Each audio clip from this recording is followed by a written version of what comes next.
활발한 트레이드와 더불어 자유계약 시장이 열렸던 NHL의 지난 한 주였는데요. 각 팀들의 어떤 선수 영입과 보강이 있었는지 정리해보겠습니다.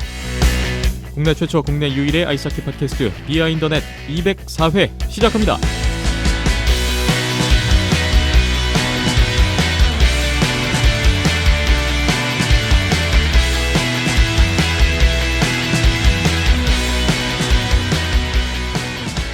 비하인드 넷 204회입니다. 오늘은 7월 3일 수요일 오후에 녹음을 진행하고 있습니다. 안녕하세요. 김태범입니다. 박김천 PD, 이현섭 기자 나오셨습니다. 안녕하세요. 네, 안녕하세요. 안녕하세요. 7월의 첫 녹음, 2019년 절반이 지나갔습니다. 비시즌의 본격화. 하지만 다음 시즌을 준비하는 각 팀들의 아주 바쁜 움직임들이 포착됐던 지난 한 주였는데요. 두 분은 요즘 어떻게 지내고 계십니까? 좀 여유가 생기셨나요? 예, 뭐 지난주에 말씀드린 것처럼 동호회 리그가 한창인데 부상 부위는 좀 어떠시고요? 예, 계속 아프고요. 쉬어야 되는데. 오늘 저녁에 준결승이 있거든요. 플레이오프. 네. 다른 꼴리 없습니까? 꼴리가 팀 귀에서 팀마다 하나씩밖에 없거든요. 아하. 안 나가면 민 빼고 또 나가서 못해도 민 빼고 하긴 한데. 네. 부상 투혼이 되느냐? 아니면 동호회 리그에서는 일조하느냐? 동호회 리그에서는 안 아픈 데가 없고요. 다들 어디 한 군데씩 아프시더라고요. 다들. 네. 예, 직장생활 하면서 또 사회생활 하시면서 예, 아픈 거를 하나씩 달고 다니시기 때문에 모두가 다 부상투혼이라는 거. 네, 그렇습니다. 동호회 분들 하시는 거 보면 선수분들 못지않게 격렬한 그 승리에 대한 의지. 일단 어른 위에 보입니다. 들어서면은 모두가 다 예, 아시아 리거가 되고 NHL 리거가 되는 거기 때문에 네. 예, 마음만은 다들 젊게 열정적으로 하고 있습니다. 재미있게 즐기시되 부상 조심하셨으면 좋겠고요. 예, 저처럼 오바다가 다치면 안 될 것 같고요. 네, 건강이 제일입니다. 일단은 건강하자고 하는 거니까. 네. 이현숙 기자님은 요즘 블로그 아주 활발히 하시는 것 같은데요? 예, 뭐 지금 뉴스가 제일 많을 때라서 네. 여러 가지 올라오고 있고요. 드래프트도 매 팀 한 선수 한 선수마다 다 이제 매일매일 하나씩 올리는 뭐랄까 그런 기획? 뭐 좋게 말하는 기획인데 어쨌든 예. 그런 식으로 또 쓰고 있습니다. 미리 말씀드리지만 오늘 이현숙 기자님이 NHL 관련 선수 계약 소식을 많이 정리해 주실 텐데 그 외에 더 수많은 이야기가 이현숙 기자님의 블로그에 들어 있습니다. 요즘 많이 자세하게 올라오고 있으니까 T스토리 뉴트롤존 검색하시고 블로그 한번 참조해 주시면 네. 감사하겠습니다. 다음에서 NHL만 쳐도 대부분 블로그 글은 네. 다 이현숙 기자님 거라는 거. 네. 정말 많이 올라오고 있더라고요. 참고 부탁드리겠습니다. 204회 오늘도 여러분이 주신 댓글 보고 출발해 보겠습니다. 페이스북에 남은킴님이 댓글을 주셨어요. 25일 화요일 댓글인데 오오 댓글이 2개나 하고 달려왔는데 유유 업데이트된 소식 들으니 더 안타깝네요. 유유 현실이 되는가 봅니다. 이어서 같은 날에 대현조님 유유유유유 5개 붙었습니다. 댓글 2개는 박김천 PD님이 직접 다신 댓글이었습니다. 예, 부록이라는 느낌으로 네. 달아놓은 거였고요. 지난주에 방송에서 언급됐던 기사 내용하고 그 청와대 청원 게시물. 네. 하이원 해체 뉴스에 관한 댓글이었습니다. 네. 안타까운 현실 두 분이 또 확인을 해주셨고 하이원 해체 관련 댓글들이 오늘 많아요. 유튜브 주조이님도 25일 화요일에 이걸 녹음할 당시엔 해체 위기였네요. 이제는 확정이 된 듯한데 하셨어요. 예, 뭐 확정이 된 듯이라는 거는 확정이라는 건 아니고요. 네. 예, 확정 분위기가 감지되고 있습니다. 감지되고 있어서 네. 여기저기서 바쁘게들 움직이시는 분들도 계시고 네. 또 예, 주조이님처럼 또 걱정을 먼저 하고 계시는 분들도 많이 계시죠. 네. 하이원 관련 뉴스가 이번 주에 하나 있어서 저희도 잠시 후에 좀 다뤄볼 예정이고요. 정남진님이 유튜브에 29일 토요일에 댓글을 주셨습니다. 고교리그 관련 댓글이군요. 매번 아쉽다는 해설을 해주시는데 그 아쉽다는 기준이 무엇인지 궁금합니다. 타 국가들의 고교와키를 비교해서 아쉽다는 것인지 NHL 경기를 많이 보셔서 그에 비해 아쉽다는 것인지 궁금하네요. 곧 대학을 진학하고 선수 생활을 계속 꿈꾸는 학생들에게 긍정적인 이야기만 할 수 없겠지만 구체적이지 않은 뭉크트려서 하는 평가는 오히려 독이 될 수도 있을 것 같다는 생각이 듭니다. 특히 경복고를 상대로 넘지 못할 산이다라는 표현 같은 것은 좀 듣기에 거북하기도 합니다. 열심히 하는 아이들도 그렇게 생각하고 생각하고 운동을 하게 될까봐 조심스럽네요. 설명의 대부분이 밸런스가 좋다 안 좋다, 골텐딩이 좋다 안 좋다이니 해설을 듣고 있으면 시합 결과 기록지와 뭐가 다를까 하는 생각도 듭니다. 선수 생활을 오래 하셨거나 이 분야의 전문가이시라면 개선될 구체적인 의견도 부탁드립니다. 라는 고교리그 관련 지난주 방송을 듣고 남겨주신 댓글입니다. 네. 뭐 하나하나씩 또 말씀을 드려야 되겠네요. 일단은 박김치 PD님 코멘트 들으시고 아쉬운 댓글인 것 같은데요. 네, 아쉬움이 남으셨다고 하니까 네. 저야 몸둘 모르겠고요. 예, 시간 내서 들어주셨는데 또 그렇게 또 섭섭한 마음이 또 생기셨네요. 네, 일단 아쉽다라는 기준부터 말씀을 드리면은 제가 뭐 다른 나라 고등학교 경기를 볼 기회는 없잖아요. 네, 네. 매번 보는 게 우리나라 경기밖에 없습니다. 그리고 가끔 이제 매년마다 하는 세계선수권 U18 대회나 뭐 U20 대회들이 있겠죠. 예. 네. NHL하고 비교할 거는 아닐 것 같고요. 고교리그하고 NHL하고 비교를 해서 아쉽다라고 하는 거는 그거는 더군다나 우리나라 고교리그와 비교 대상이 아닐 것 같고요. 네. 저는 이제 지지난해 과거에 이제 저도 계속 고교리그가 왜 좋은지 모르겠으나 좋다고 따라다니면서 영상을 닫고 정경기를 보고 하다 보니까 그게 자연스럽게 지지난해 하고 비교하게 되더라고요. 네. 그래서 점점 제 느낌이지만은 뭐 기본기라던가 뭐 그런 절실함이라던가 뭐 그런 부분에 있어서 조금씩 좀 안 좋아지는 것 같아서 그런 부분에서 아쉽다라는 예년의 표현에 고교리그에 비교했을 때 하향세가 느껴지시는 거죠? 경기 수도 줄고 팀 수도 줄었고 뭐 여러 가지 안 좋은 환경들이 많이 비일비재하다 보니까 그런 부분에서 재작년과 비교해서 그렇게 말씀을 드렸던 거였고요. 딱히 뭐 비교할 그게 없죠. 뭐 국제대회 나가면은 성적 다들 아시는 것처럼 그렇게 썩 좋은 성적도 아니고요. 그렇게 보면은 또 타국과 비교할 수 있을 거는 그 정도인 건데 그거는 단순히 이제 대표팀 경기니까 그걸 또 고교리그에 빗대어서 말씀드리기는 또 어려운 부분이 있을 거고요. 말씀 주신 것처럼 긍정적인 얘기만 하는 것도 문제가 될 수 있고 또 안 좋은 얘기만 주구장창 하는 것도 안 좋습니다. 네. 하지만 이제 제가 최근에 느끼는 거는 계속 안 좋은 아쉬운 부분이 느끼다 보니까 계속 반복해서 같은 말씀을 드리게 됐었는데 제 감상입니다. 분석이나 해석이 아니고요. 제 개인적인 감상인 거니까. 또 전문가가 아니시잖아요. 저 전문가 아니죠. 선수 출신도 아니고 하키를 전문적으로 공부한 사람도 아니고요. 그렇기 때문에 제 수준이 그거밖에 안 돼서 구체적인 개선점이나 파해법을 제시를 못 해드리는 거고요. 그리고 저희 코너가 고교리그나 뭐 국내 대회, 아시아리그, NHL 등등을 보고 뭐 이현석 기자님이나 손상호 기자님을 통해서 분석하고 해석해 드리는 부분도 있지만 기본적인 베이스는 같이 보고 같이 즐기고 같이 이야기를 나누는 게 기본 베이스잖아요. 네.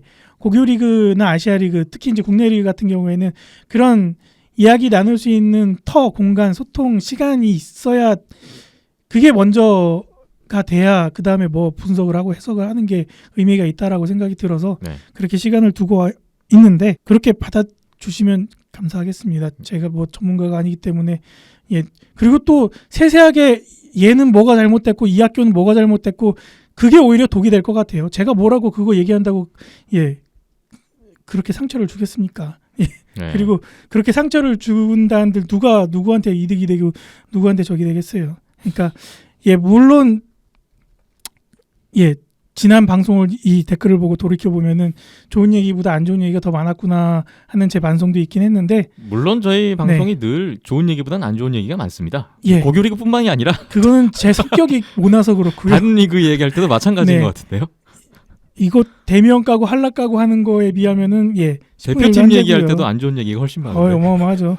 네, 그래서 또 이런 분들도 계시고 또 오프라인에서 뭐 이렇게 현장에서나 아니면 오며 가며 링크장에서 뵙는 분들 중에서는 더 세게 까달라, 더 격렬하게 욕해달라. 그래야 정신 차리지 않겠느냐라고 말씀해 주시는 분들도 계세요. 그래서 저는 심각하게 제 나름대로 열심히 까고 있다라고 생각하고 말씀을 드리는데 그게 너무 약하다라고 말씀 주시는 분들도 계시거든요. 제 느낌은 많이 순화해서 비하인드넷에서 말씀하고 계시지 않나 싶습니다. 술자리에서는 더 심하게 하죠. 네, 그래서 그래서 그냥 이런 사람이 이런 생각을 갖고 있구나라고 받아주시는 게 가장 바람직할 것 같고요. 거기서 더 좋다 바람직한 상황은 이제 뭐 정남진님을 비롯해서 뭐 고교 리그나 국내외 하키를 보시는 직관이든 영상이든 보시는 분들이 본인의 생각들을 또 댓글이나 감상평. 감상평을 남겨주시는 거. 그러면서 또 저희 방송에 소개가 되고 거기에서 또 의견 교류가 이루어지고 네. 그렇게 다양한 분들의 의견이나 생각을 같이 주고받고 들을 수 있는 게 가장 원칙이거든요. 네. 그래서 아쉬운 부분을 말씀 주셨으니까요. 뒤에 혹시나 이제 고교 리그나 아니면 뭐 하키 국내 대회나 경기들을 보셨으면은 감상평도 같이 남겨주시면은 나만 아쉽다고 생각한 게 아니었구나라고 할 수도 있고 아니면은 나는 아쉽다라고 생각을 했는데 또 긍정적으로나 희망적으로 보고 계시는 분들도 계시구나라고 또 저희가 알 수 있는 거니까요. 네. 그렇게 또 참여를 부탁을 드리겠습니다. 네. 댓글 너무너무 감사드리고요. 고교리그 관련해서 이렇게 댓글 달렸다는 거에 정말 무한한 감사함을 또 전해드리겠습니다. 정남진님도 우리나라 고교리그를 아주 관심 있게 지켜보시는 분 중에 한 분인 것 같은데 정남진님 비롯해서 뭐 다른 분들도 고교리그 경기 보시고 이 경기 이 팀을 같이 봤는데 이런 의견들이 다양하게 나올 수 있구나라는 것을 느낄 수 있도록 댓글도 좀 달아주시고 목소리를 내주시면 더 다양한 이야기를 나눌 수 있고 저희도 고교리그 관련해서 더 풍성한 이야기를 다룰 수 있지 않을까 싶습니다. 비단 이제 뭐 하키를 보고 즐기시는 팬분들뿐만 아니라 하키 팬이라는 범주가 단순하게 그렇게 선수가 아닌 뭐 관계자가 아닌 사람들, 하키를 좋아하는 사람들이 하키 팬에만 속하는 게 아니잖아요. 하키 팬이라 하면 뭐 선수가 될 수도 있고 선수 출신이 될 수도 있고 뭐 관계자가 될 수 있고 지도자가 될 수 있고 다양한 위치에 계신 분들이 모두가 하키 팬이라는 범주에 들어갈 수 있는 거니까 뭐 위치에 상관없이 선수든 지도자분들이든 관계자분들이든 또 과거에 선수를 하셨던 분들이든 좋은 의견이나 생각 또 감상들이 있으면은 빼지 마시고 부끄러워하지 마시고 또 이게 저희가 이게 실명 공개해서 뭐 이렇게 하는 게 아니잖아요. 실명으로 하시는 분들도 계시고 또 익명으로 남겨주시는 분들도 계시니까 그런 거에 너무 어려워하지 마시고 자유롭게 얘기할 수 있는 시간이 됐으면 좋겠습니다. 네.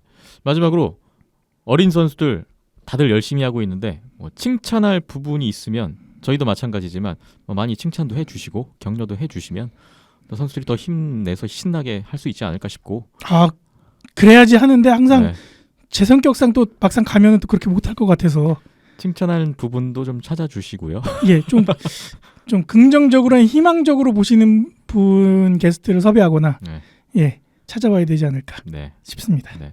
정남진님 고교리그 관련해서 반가운 댓글 잘 봤고요. 감사드리겠습니다. 팟빵 댓글 보겠습니다. 아스피린 03님 25일 화요일 댓글인데 정기 후원을 시작해 주셨습니다. 하키에 대한 열정이 끊이지 않는 모습이 항상 보기 좋습니다. 하이원 해체에 대한 기사가 나오고 있네요. 기반이 약한 하키계의 규모가 더 줄어드는 기분이네요. 사측이 그냥 눈 가리기식으로 팀을 만들고 팽하는 것 같아서 참 마음이 안 좋습니다. 유유 하셨고요. 하이원 해체에 대한 역시 답답한 심경이 느껴지는 댓글이었고 정기 후원 또 너무나 감사한 또 후원을 시작해 주셨네요. 아스피린 03님께도 감사의 마음을 전합니다. 에스와이더맨님 26일 수요일에 대명은 과연 연고지 어디로 이전할지요? 시즌은 2개월 뒤 시작할 테니 대관 문제도 있어서 조만간 마무리되어야 한다 봅니다 하셨어요. 대명 킬러웨일즈가 인천을 떠나서 어디로 갈 것인지 많은 분들 또 주목하고 계신데 아직 결정된 건 없는 것 같고요. 곧 발표를 한다는 구단 측의 입장 표명만 있었습니다. 7월 중으로 공지하겠다. 다른 데서 훈련을 시작했더라고요. 인천이 아닌 다른 곳에서. 선수들 뭐 시즌 루틴에 맞춰서 돌아가긴 해야 되니까 지난번에 안양알라도 안양 링크장 공사할 때 고려대에서 훈련을 시작을 했었죠. 그래서 대명도 마찬가지로 지금 고려대학교에서 훈련을 시작해서 아이스타임을 소화하고 있고 지상훈련도 같이 병행하고 있다고 합니다. 조만간 마무리될 것으로 보입니다. 댓글 감사하고요. 폴 피핀과 실버버그님이 7월 3일 오늘 댓글 주셨군요. 이번 주도 변함없이 3번 이상 잘 들었습니다. 박힘찬 PD님 부상 조심하세요 하셨고요. NHL 드래프트와 이적 소식 이현섭 기자님께서 차근차근 정리 부탁드립니다. 오늘 이게 저희 메인입니다. 204회. 잠시 후에 자세하게 다뤄볼 예정이고요. 뉴트럴전에서 소식 접하지만 이현섭 기자님께서 풀어주시는 거 완전 좋아요. 예, 그러니까 글로 읽는 것과 귀로 듣는 것과 또 맛이 다르겠죠. 둘 다 하시면 더 좋습니다. 네. 요즘 손상호 기자님도 NHL 코리아 활동 중이신데 전화 연결 한번 할 때가 되지 않았나요? 전화 연결 할 때가 되지 않았습니까? 그렇지 않아도 지난번에 200회 할 때 하고 나서 뭐 SNS를 통해서나 이렇게 개인 뭐 메신저를 통해서나 얘기들이 오고 가다가 저도 이제 얘기 나온 김에 이제 손상호 기자님한테 한번 이제 애 어느 정도 크면은 복귀하셔야죠 이렇게 말씀드렸거든요. 그래서 본인은 언제든지 불러만 주시면은 이제 할 수 있다고 말씀 주셔가지고 새로운 시즌에 아마 좀 한번 얘기를 해봐야 되지 않을까. 새로운 시즌을 앞두고 온라인 활동은 최근에 또 손상호 기자님도 전보다 활발해지신 것 같아요. 애가 어느 정도 컸나 보죠. 이제 여유가 좀 생기신 게 아닌가. 그래서 한번 말씀드려보고 어떻게 또 파트 분배를 해서 어떻게 이야기를 또 코너를 만들어갈 수 있을지 의논을 하겠습니다. 손상호 기자의 비하인더넷 참여 방법에 관한 논의를 해보겠습니다. 마지막 두 줄 있는데 하이원 소식은 정말 아닌 것 같습니다. 이러려고 지난 시즌 이전에 선수들, 김혁 선수를 비롯한 핵심 선수들 다 내보냈구나 하는 생각이 듭니다 하셨습니다.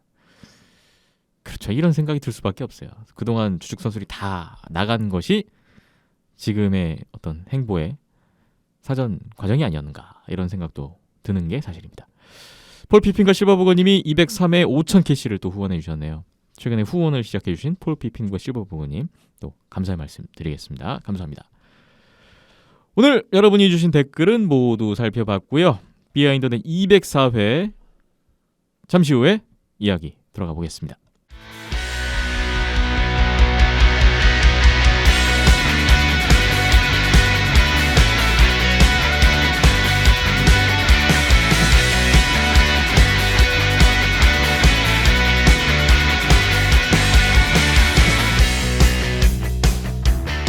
비하인드넷 204회 오늘 첫 번째 코너는 국내외 주요 소식들 간단하게 정리해 보겠습니다. 뭐 긴 얘기는 아니고요. 먼저 우리나라 남자 아이스하키 대표팀이 카자흐스탄과 강릉 하키센터에서 친선 경기를 치르고 있습니다. 이번에 총 5경기가 예정되어 있는데 오늘 저희 녹음일이 7월 3일 수요일 오후거든요. 오늘 2경기가 끝났고 네. 오늘 오후에 잠시 후에 세 번째 경기가 예정되어 있는데 두 경기 결과 우리가 2연승을 거뒀네요. 1차전 5대4, 2차전 7대4 승리를 거뒀고요.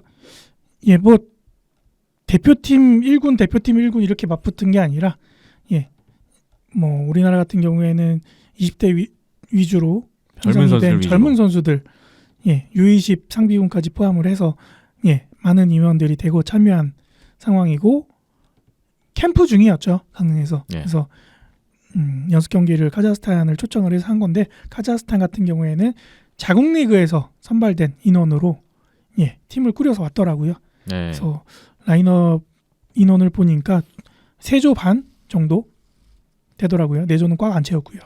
그래서 뭐 큰 의미를 두기보다는 캠프 속에서 이제 연습을 하고 연습 매치를 하는 과정인 거니까요. 서로의 이제 기량 향상, 전력 상승을 위한 서로 윈윈하고 있구나라고 봐주시면 좋을 것 같고 젊은 선수들이 그럼에도 불구하고 잘하고 있구나라고 또 생각을 해주시면 될 것 같습니다. 우리나라나 카자흐스탄이나 이번 양 팀의 대표팀은 정예 멤버라고 할 수는 없겠습니다만 양 팀 모두 어떤 뚜렷한 목적 의식이 있는 대표팀 구성이었고 그렇죠. 그것을 기반으로 양 팀 이번 5번의 친선 경기를 통해서 분명히 얻고자 하는 게 있을 거고요. 또 우리 어린 선수들이 그만큼 또 경험을 쌓고 성장하는 부분을 확인하시면 되지 않을까 싶습니다. 이거는 이제 곧 뭐 대학팀이라던가 아니면은 뭐 아시아리그에서도 적용이 되고 영향을 끼칠 수 있을 만큼의 좋은 효과가 있지 않을까라는 생각을 개인적으로 해보고요. 예. 예. 남은 세 경기 결과 뭐 직접 가서 보시는 분들도 계시고 또 이렇게 SNS 통해서 보시는 이제 결과만 보시는 분들도 계시고 하는데 예. 멀리서나마 마음속으로나마 응원을 함께 보내주시면 좋을 것 같습니다. 7월 3일 수요일, 7월 4일 목요일, 7월 6일 토요일 시각은 모두 오후 3시 30분 경기고요. 강릉하키센터에서 3경기가 더 있습니다. 관심 있으신 분들은 강릉하키센터 방문하셔서 또 직관하시면 좋을 것 같습니다. 다음 소식은 하이원 관련 뉴스인데 7월 2일 화요일이었습니다. 어제 대한아이스하키협회가 하이원 해체 위기와 관련해서 긴급 이사회를 열었다는 소식이 전해졌습니다. 많은 매체를 통해서 기사화되고 뭐 뉴스도 나오고 예 공중파 뉴스에도 나오고 여러 가지 예 한 가지 소식인데 여러 가지에서 나왔어요. 내용은 다 비슷비슷하고요. 네. 네. 내용인즉슨 예 하이원 해체를 어떻게든 막아보고자 예 협회가 발벗고 나섰다라는 내용이고요. 네. 구체적인 내용은 뭐 소개는 안 됐습니다만 뭐 일단은 하이원 운영을 어떻게 할 건지 직접 들어보고 그리고 이제 하이원 포함해서 국내 대회를 어떻게 또 새롭게 개편할 건지 의논을 하기 시작했다라는 내용이더라고요. 네. 대한아이스하키협회가 이번에 밝힌 입장을 보면 작년 12월에 하이원으로부터 아시아리그 아이스하키에서는 탈퇴하겠다라는 공문을 받았다라고 했고 이후에 팀 뭐 해체라든지 이런 운영에 관련한 공식적인 연락을 받은 바는 없다라는 얘기를 했고요. 앞으로 하이원의 이사진 이런 하이원의 결정권자들과 협회 부회장단이 미팅을 갖고 현재 지금 선수들 뭐 코칭 스태프 재계약 못 하고 있는 거 하이원의 공식적인 팀 운영 계획을 들어볼 계획이다라는 입장을 밝혔습니다. 이 논의에서 뭔가 긍정적인 결과물이 나왔으면 좋겠는데 글쎄요, 뭐 어떻게 될지는 좀 소식을 기다려봐야 될 것 같고. 예, 하고 싶은 말은 많이 있습니다만 네, 결과가 나온 뒤에 결과를 보고 이야기를 하는 게 맞을 것 같고요. 네, 지금 하는 얘기들은 다 뭐 추측이고 뭐 시나리오고 이러지 않을까 저러지 않을까 이런 얘기들이 대부분이잖아요. 네. 그리고 이게 비단 최근에 와서 기사화되고 뉴스화되긴 했지만 예, 그 전부터 시즌 말미 때부터 아니면 그 이전부터 댓글을 통해서나 많은 팬분들이 또 우려하고 걱정하셨던 부분이기도 하고요. 예, 그게 왜 이제 와서 이렇게 되나 하는 안타까움도 있습니다만 지금이라도 이렇게 하는 게 맞다라고 보고요. 예, 그냥 넘어가면 안 되잖아요. 그래서 일단은 더 경과를 지켜보고 예, 어떤 이야기와 결과들이 있는지 확인을 해봐야 될 것 같고요. 네. 그 뉴스 말미 기사 말미에 보니까 이제 상무팀 관련해서도 같이 언급이 됐더라고요. 그러게요. 하이원 해체를 막겠다 플러스 상무의 존속을 위한 논의도 병행하겠다 이런 얘기가 나왔어요. 이제 국내 대회를 치르려면은 안양할라 대면 킬러웨일즈 하이원 세 팀 가지고는 어려움이 있죠. 예전에 같은 경우에는 거기에 뭐 상무도 있었고 네. 동양의 이글스도 있었고 뭐 웨이브즈가 종합선수권에 나온 적도 있었고 여러 가지 뭐 독립구단이나 이런 것들이 있었는데 그거 포함해서 아마 그렇게 이왕 이야기하는 거 이것까지 같이 이야기를 해보려 하는 거구나라고 예 기사를 통해서 확인할 수 있었습니다. 네. 아, 하이원은 하이원이고 상무는 상무인데 상무의 위기 뭐 이것도 오늘 어제 갑자기 나온 얘기 아니고 많이 뭐 양쪽 다 뭔가 왜 이제야 이렇게 얘기가 나오고 본격적인 강국 대책이 강구되는 것인가라는 늦은 것에 대한 좀 아쉬움은 큰데 지켜봐야죠. 이유가 있겠죠. 그리고 개인적으로 저는 그 생각이었어요. 하이원이 지금 이렇게 해체 위기가 되고 해서 이렇게 기사화되고 이렇게 뭔가 이슈화되고 있잖아요. 하키 팬 내에서만. 다른 분들은 잘 모르시겠습니다만 네. 예. 상무 때도 이렇게 기사화되고 뭔가 액션이 나왔으면 좋지 않았을까라는 생각이 들고요. 이렇게 끝에 두 줄로만 찍 써 있는 게 아니라 네. 그런 생각이었고요. 예. 좋은 결과를 기대하면서 기다리는 것밖에 저희는 할 수 있는 게 없죠. 네. 네. 마지막으로 하나 얘기가 더 나왔는데 한라 대면과 함께 새로운 국내 대회를 창설하겠다. 여기에 하이원도 참여할 수 있게끔 하겠다. 뭐 이런 얘기예요. 그 예, 뭐 그거는 협의체를 구성한다고 합니다. 이미 3월 달부터 이야기가 나왔다라고 하죠. 기사 내용에도 보니까. 네. 예, 그래서 한라 2군 팀 팜팀이 있으니까 거기에 뭐 대명, 뭐 하이원, 그다음에 뭐 상무도 만약에 존속이 된다면 상무까지 해서 하면 어느 정도 팀 수는 맞춰질 수 있는 거니까 얘기가 그렇게 나온 것 같은데요. 모르겠습니다. 기다려보고 지켜보고. 예. 이번에 나온 어떤 계획, 뭐 의지 이대로만 된다면야 얼마나 좋겠습니까만. 예, 하이원도 유지되고 상무도 유지되고 이게 국내 대회 활성화되고. 닭이 먼저냐 달걀이 먼저냐인 것 같기도 하고요.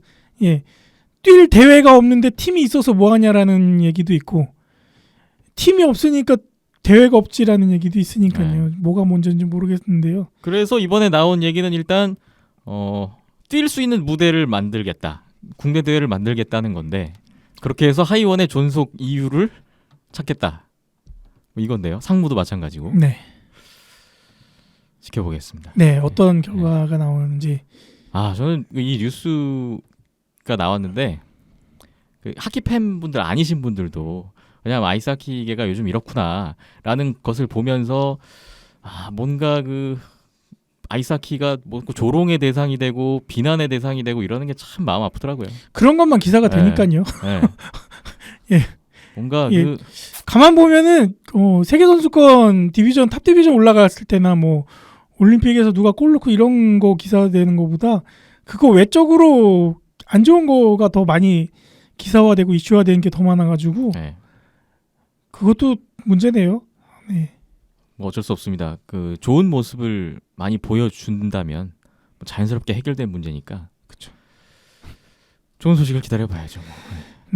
뭐 자꾸만 이럴 때마다 저는 지난주에 나문키님이 달아주신 독립운동이지. 예, 독립운동하는 마음으로 하키 팬을 하고 있다라는 게 계속 생각이 나네요. 네. 하키 팬분들 모두 화이팅이었으면 좋겠습니다. 네. 다음 소식 넘어가 보겠습니다. 뭐 간단한 소식인데 아시아리그 아이스하키 각 팀들 선수 영입 계약 진행이 되고 있는데 이번 주에 아이스벅스 니코 아이스벅스의 사이토 타케시 선수가 이스트 홋카이도 크레인즈 입단이 했다는 소식이 전해졌어요. 뭐 완전 최고참 아닙니까? 기록도 갖고 있고요. 네, 원년 아시아리그 원년부터 시작했던 사이토 타케시 선수가 오지글스에서 11년 뛰고 아이스벅스에서 5년 뛰고 이제 크레인즈까지 경험하게 됐습니다. 형제가 갈라졌네요. 그러게요. 사이토 타케시 크레인즈 합류 또 기대가 되는 대목이고 니코 아이스벅스는 또 대명 킬러 웨일즈에서 뛰었던 스즈키 유타 선수를 영입했는데 복귀죠. 그렇죠. 3시즌 만에 복귀. 뭐 스즈키 유타 선수도 일본인 국적이다 보니까 뭐 대명에서 이제 뛰기는 어렵다는 생각은 하고 있었는데 역시나 일본 팀으로 새로운 시작을 하게 됐고요. 니코 아이스벅스가 또 새로운 외국인 수비수를 영입했네요. 역시 핀란드 선수. 이 선수 이거 발음 어떻게 해야 돼요? 이현수 기자님? 헨리 요키 에르킬레라고 합니다. 야, 헨리 요키 에르킬레요? 예. 중계할 때 엄청 빡세겠네요. 요키 에르킬레가 라스트 네임인 것 같은데. 근데 에에 보통 이제 A 위에 이제 오물라우트를 쓰는데 보통 이거를 또 안 살리게 발음을 할 때도 있기 때문에 헨리 요키 에르킬라라고 해도 되고 레레도 해도 되고 하는데 뭐가 됐든 어려운 건 똑같은 거네요. 예, 근데 에르킬레가 이제 우리나라 그 표기법에는 맞는 네. 표기입니다. 요키 에르킬레 선수. 핀란드 출신 86년생 32살인데 179에 90kg이네요. 최근 4년간 핀란드 2부 리그 메스티스에서 뛰었던 기록이 있고 수비수인데 이제 메스티스 통산 기록은 218경기 30골 68도움 98포인트. 2015-16 시즌에는 수비수로서 최다골 기록도 갖고 있던 선수입니다. 역시나 핀란드 선수가 또 왔다. 요나스 후리 대체자인데 뭐 기대가 되십니까? 예, 제 생각에는 그 예전에 팀에 있었던 누미넨 선수였나요? 그 노장 수비수가 그 선수와 굉장히 유사한 타입이지 않을까라는 이제 지금으로는 추측밖에 할 수가 없고요. 왜냐하면 뭐 실제로 메스티스까지 이제 뭐 어떻게 경기를 보고 막 이럴 수가 없는 상황이기 때문에 그렇지 않을까 싶은데 그 부분은 이제 조금 더 가봐야 알 것 같고요. 제 생각에는 좀 뭐랄까 누멜린 선수의 마이너 다운그레이드 버전이라고 생각하면 될 것 같고 좀 더 나이도 어리고요. 아무래도 스트레치 패스라든지 그런 부분이 이제 누멜린 선수의 강점이었는데 그런 부분을 좀 풀어주는 요원이 되지 않을까 싶습니다. 아 그리고 벅스가 스즈키 켄토 선수도 영입을 해가지고 결과적으로 테라오 형제 깨지고 그다음에 사이토 형제가 깨졌는데 새로운 형제가 또 한 명 왔다. 라고 또 요약을 드릴 수가 있겠네요. 스즈키. 또 뭐 같이 또 기자회견 하더라고요. 둘이 이제 두 선수가 같이 이제 기자회견을 해서 네. 또 형제가 뭉쳤다. 대면 킬러 웨일즈에서 2년 뛰면서 좀 국내 팬들도 많이 확보한 스즈키 유타 선수인데 뭐 그 일본 팀으로 다시 간 거는 뭐 국내 팬들로서 조금 아쉬울 수 있겠으나 뭐 동생이랑 형제가 같이 다시 뛰게 됐으니까. 뭉쳤다는 건 개인적으로는 또 반가운 일일 것 같아요. 이렇게 해서 일본 팀들의 동향 요 정도 봤고요. 우리나라 대면 킬러 웨일즈 안양할라 다음 시즌 준비 이제 훈련을 시작했다는 소식은 있었습니다. 대면은 빙상 훈련에 벌써 들어갔고 예. 안양할라는 지상 훈련에 들어갔다는 지난주 소식이 있었어요. 예, 산 타는 거 사진 올라오더라고요. 네. 예. 그래서 아직 로스터 발표는 조금 더 시간이 걸릴 것 같다라고 말씀을 주셨었고요. 구단에서. 네. 예. 궁금하신 분들은 사진을 하나하나 살펴보면 아 여기 아직 누가 있네 그대로 있네 뭐 이런 거 확인할 수 있어요. 사진이라면 뭐 홈페이지요?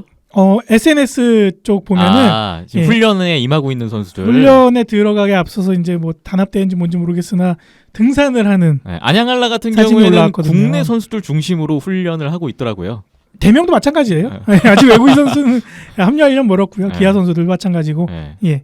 8월 달이나 돼야 이제 들어올 거고요. 8월 초에 외국인 선수 귀화 선수들 합류한다는 안양할라의 그 페이스북에서 제가 본 내용이 있었어요. 대명도 그럴 거예요. 네. 예, 뭐한 그래 가지 왔으니까. 예, 한 가지 뭐 확정된 소식이라면은 작년까지 뛰었던 램튜거프 선수는 지금 EIHL 셰필드 스틸러스랑 계약을 했기 때문에 돌아오지 않는 건 확정이 됐습니다. 그렇네요. 네. 안양할라의 외국인 구성이 어떻게 될지도 조금 더 기다려 보겠습니다. 네. 많이 궁금하네요. 안양할라나 대명 킬러웰즈나. 빌 토마스를 또 볼 수 있을지. 아마 내부적으로는 다 확정이 됐을 거예요. 네, 발표 기다려 보겠습니다. 네. 비하인드넷 204회 함께하고 계십니다. 잠시 후에는 NHL 좀 여러 가지 계약 소식이 떴는데 이연습 기자님과 함께 정리해 보겠습니다.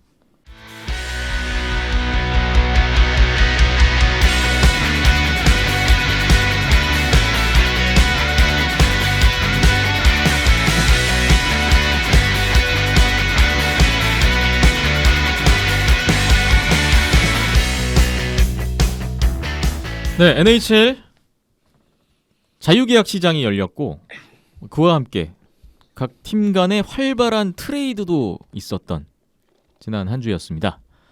선수들이 너무 많이 옮겨 다녀서 이걸 어디서부터 어떻게 정리해야 될까 고민도 하셨던 것 같은데 오늘 이연습 기자님 또 평상시와 좀 비슷한 구성을 준비해 주셨네요. 어떤 방식일까요? 예, 그냥 뭐 카테고리를 크게 몇 개 나눠가지고 일부 팀들을 이제 뭐 말해보는 좀 빠르게 치고 나가는 식으로 구성을 했습니다. 예. 오늘 언급해 주실 팀이 총 16개 팀이 될 텐데 거의 절반 이상 가까운 팀이 나올 거고요. 뭐 이번에 비하인드넷에서 언급되지 않은 팀들은 블로그 한번 보시면 또 추가적으로 확인하실 수가 있을 것 같습니다. 이게 블로그도 그렇고 사실 뭐 그렇게 큰 움직임을 안 가져간 팀들도 있어요. 그냥 대놓고 그냥 별로 이동이 없는 팀들도 있었기 때문에 네. 이게 뭐 내가 좋아하는 팀 안 나와도 뭐 얘네들은 좀 조용하구나. 네. 아니면은 특별히 뭐 트집 잡을 게 없다. 예, 뭐 움직이고 싶어도 못 움직이는 팀도 있고요. 네. 뭐 여러 가지가 있었습니다. 네. 그렇게 해서 몇 가지 또 카테고리를 볼 텐데 먼저 첫 번째로 훌륭한 영입을 한 팀들이라는 제목이 있습니다. 긍정적으로 아주 높게 평가하시는 팀들. 마음에 든다는 겁니다. 마음에 그냥. 든다. 예. 네. 많아요. 꽤 몇 팀 나옵니다. 첫 번째 보겠습니다. 사실 다 괜찮은데 두 팀을 제일 먼저 이제 또 언급이 되는 건 조금 느낌이 다르잖아요. 근데 예. 좀 두 팀 중에 고민하다가 그래도 이번에 토론토 메이플 립스가 생각보다 괜찮았다라고 저는 말씀드리고 싶습니다. 토론토 메이플 립스가 이번 자유계약 시장 움직임이 가장 좋았다라는 입장이신데 어떤 내용들이 있었습니까? 사실 마너 계약이나 뭐 가드너는 못 돌아올 것 같은데 어쩔 수가 없어요, 그 부분은. 근데 마너 계약이 아직 확정은 안 됐는데 지금 캡 공간 생각해 보면은 잔류 가닥이 아무래도 잡히지 않을까 싶습니다. 이제 계약 기간이라든지 금액이 여부라고 생각을 하고요. 예. KHL에서 이제 아방가르드 옴스크에서 작년에 굉장히 잘했던 미헬예프 선수가 이번에 넘어왔죠. 이제 그런 부분도 KHL에서 좀 괜찮은 활동량을 가진 윙어가 얼마나 이제 NHL에서 적응하는지 좀 보시면 좋을 것 같고요. 네. 그 다음에 트레이드를 영입한 타이슨 베리, 이것은 진짜 조금은 생각을 못했는데 콜로라도와 트레이드를 통해서 타이슨 베리가 절반 금액의 캡으로 넘어왔어요. 네. 이런 부분도 탑4를 이제 굉장히 힘을 실어주는 요인이라고 할 수 있고요. 자이체프 선수가 기용의 불만을 가지면서 트레이드를 요청을 했는데 오타와로 보내면서 굉장히 비슷한 느낌의 세시 선수를 받아왔습니다. 이런 부분도 상당히 좋은 점이라고 저는 평가를 해요. 예, 예.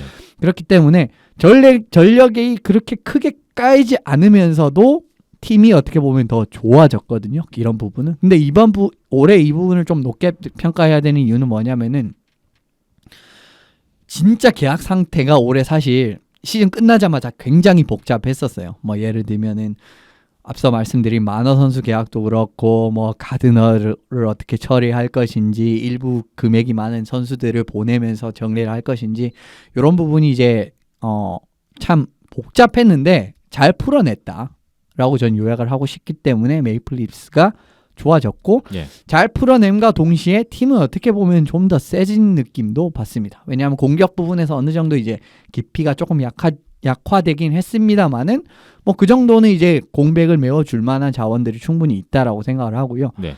예, 그렇기 때문에 제일 마음에 든다라고 생각을 하네요. 네.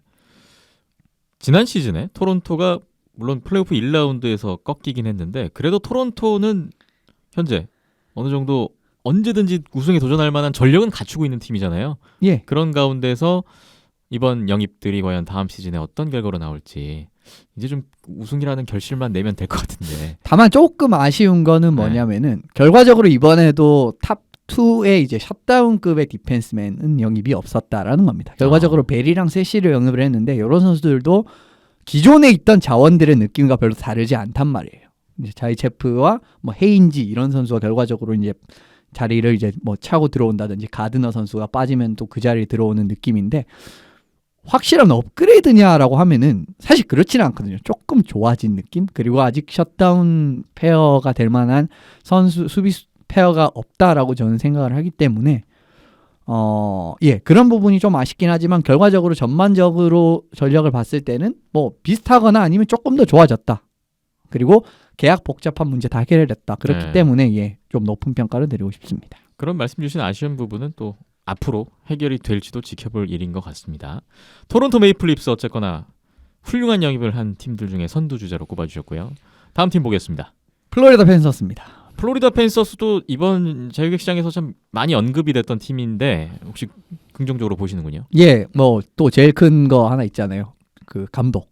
네. 조엘 코엔밀 감독이 부임을 했는데 이후에 보브롭스키 선수는 결과적으로는 이제 플로리다에 합의를 했습니다. 갔습니다. 큰 과제가 해결됐어요. 그렇습니다. 거의 뭐 연간 100억 원 수준의 예, 어마어마한 계약을 맺고 이제 주전으로 활약을 하고요. 사실 이번에 플로리다가 조금 위험했습니다. 왜냐하면 라이머 선수 트레이드로 보내고 루옹고 선수 은퇴하는 바람에 골리가 아예 없었거든요. 그래도 보브롭스키 잡았기 때문에 결과적으로 약점 해결을 했고요. 약점은 아니었죠. 그러니까 이전까지는. 그러니까 굉장히 위험한 상황을 극복을 했고요. 워싱턴의 3라인 윙어 커널리 선수를 영입했는데 이 선수도 작년에 워싱턴에서 모습을 생각을 한다면은 2, 3라인 윙어로서 충분히 가치를 발휘할 만한 선수입니다. 그리고 4라인 공격수 노에라 치리 선수도 영입을 했고요. 보스턴에 있었죠. 예. 뭐 스탠컵 파이널이라든지 올해 좀 보스턴 경기를 많이 보신 분이라면은 4라인에서 꽤 눈에 띄는 자원이라고 생각을 하실 겁니다.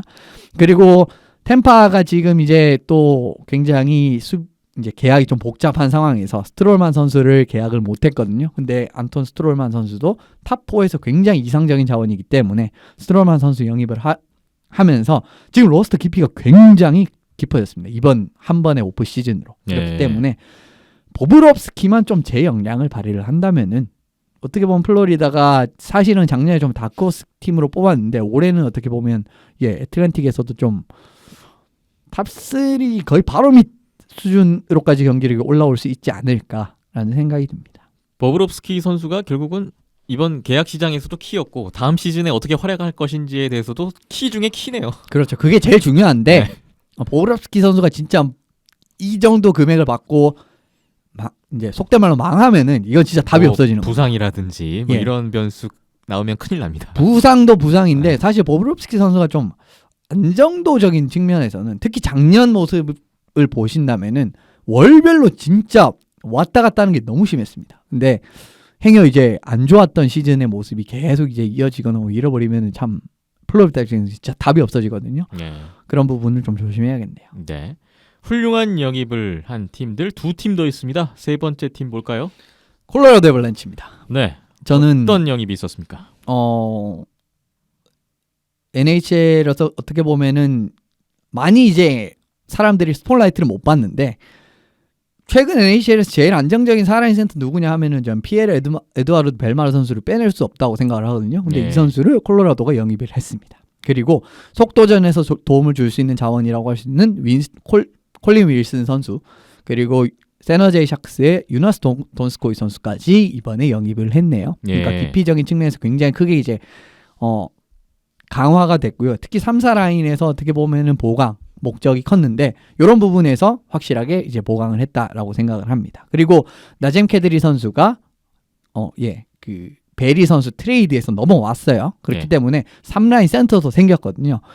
근데 이 부분의 움직임은 좋다라고 평가를 하는 부분은 뭐냐면은 지금 칼 세데르베리 선수가 애리조나랑 트레이드가 되면서 빠졌습니다. 어떻게 그러니까 보면 2라인 센터가 다재다능한 2라인 센터가 빠졌는데 캐드리 선수 합류하면은 이 빈틈도 어느 정도는 공백이 될 것이다라고 말씀을 드릴 수 있을 것 같고 네. 이번에 영입한 센터 자원들이 다들 수비력이 괜찮은 센터 자원이기 때문에 올해 센트럴 디비전의 모든 팀들의 센터 자원들이 참 정말 탄탄하기 때문에 요 대응력을 키웠다라는 부분도 좀 고평가되는 요소가 아닐까 싶습니다. 물론 뭐 베리 선수의 공백이 당장은 느껴지겠죠. 그래도 지금 팀에는 켈 머카라든지 샘 지라르 같은 선수들이 있기 때문에 어느 정도는 극복할 수 있을 거다라는 각이 잡혔기 때문에 트레이드를 단행한 거라고 저는 생각을 합니다. 네. 벨마르, 윌슨, 돈스코이, 캐드리 이런 선수들이 새롭게 합류한 콜로라도 애벌랜치 충분히 높은 점수를 줄 수 있을 것 같습니다. 한 팀 더 있습니다.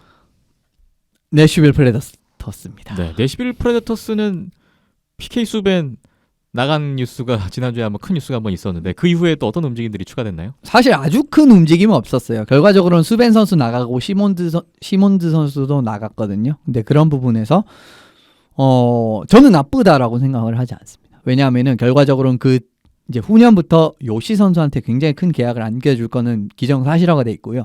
그 캡 스페이스 확보와 동시에 사실 수벤 선수 작년에 보시면 조금 기량의 감소가 느껴지셨을 겁니다. 이전까지 수벤 선수를 쭉 지켜보신 분이라면요. 네. 정말 전반적으로 스케이팅 스피드라든지 수비 지역에서의 판단력 이런 부분에서 약간 좀 약점을 노출하기 시작한 시즌에 그 다음 시즌을 바로 보냈단 말이에요.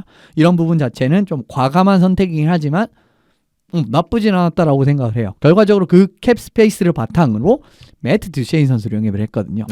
그리고 듀세인 선수가 800만 달러, 연간 800만 달러인데 지금 시세 감안하면은 연간 800만 달러 듀세인한테 지급하는 거 진짜 어떻게 보면은 팀 친화적인 계약이라까지도 말할 정도로 좋습니다. 네. 그렇고 저는 라비올렛 감독의 굉장히 공세적인 체제와 듀세인 선수가 완전히 딱 맞는 카드라고 생각을 해요. 그렇기 때문에 팀 칼라와도 딱 맞는 영입이라고 생각을 하고 속도전의 강점을 띌 수 있음과 동시에 지금 내슈빌의 센터진이 듀세인 그 다음에 조헨슨의 에른 크로크도 있고 그란룬드도 센터를 볼 수가 있고 지금 정말 장난이 아니거든요. 이렇기 때문에 내슈빌도 공격진의 강화는 잘 생각을 했다라고 저는 판단합니다. 맷 듀쉐인 선수 영입 그 외에 큰 움직임은 눈에 띄지 않지만 그래도 결국은 수벤을 보내고 셀러리 캡을 확보한 것이 듀세인 영입의 어떤 포석이었다고도 볼 수 있을 것 같고요. 앞으로 내시빌 프레데터스 라비올렛 감독 체제와 어떻게 맞물려 갈지 지켜보겠습니다. 총 4팀 훌륭한 영입 살펴봤고요. 다음 카테고리 넘어가 봅니다. 의외의 과감한 영입이 돋보이는 팀들이라고 해주셨는데 이건 무슨 의미인가요? 조금 아주 이렇게 적극적으로 움직일 거라고는 생각을 하지 않았는데 생각보다 굉장히 적극적인 움직임을 보였던 팀들이라고 생각하시면 될 것 같습니다. 네, 꽤 많은 팀들이 언급이 될 것 같습니다. 첫 번째 보겠습니다. 뉴욕 레인저스입니다. 뉴욕 레인저스 가장 큰 계약이라고 해야 될까요? 최고로 평가받는 선수를 잡았죠. 사실 네. 이제 파나린 선수가 레인저스로 갈 거라고는 거의 생각을 이제 갈 것을 확정 지으신 분들은 별로 없었을 겁니다. 참 많은 팀들이 노렸잖아요. 예전에는 이제 당장 굉장히 지난 시즌 데드라인부터 나왔던 이야기는 플로리다의 보브롭스키와 같이 갈 것이다부터 시작을 해서 콜로라도도 파나린을 노린다는 이야기가 있었고요. 그리고 뭐 콜럼버스도 이제 7월 1일 되기 직전에 굉장히 큰 계약을 이제 제시를 했다라는 이야기 돌면서 잔류설도 나왔거든요. 예. 근데 결과적으로는 레인저스로 가는 그림이 됐고요.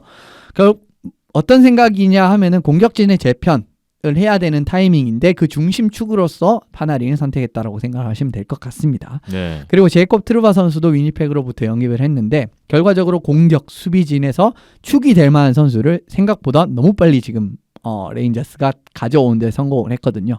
뭐 북미 스포츠에는 여러 가지 말이 있지만 탱킹은 짧고 굵게 해라라는 이야기도 있습니다. 근데 뉴욕 레인저스가 딱 또 맞는 모습을 최근에는 보여주고 있지 않나라고 생각을 합니다. 네.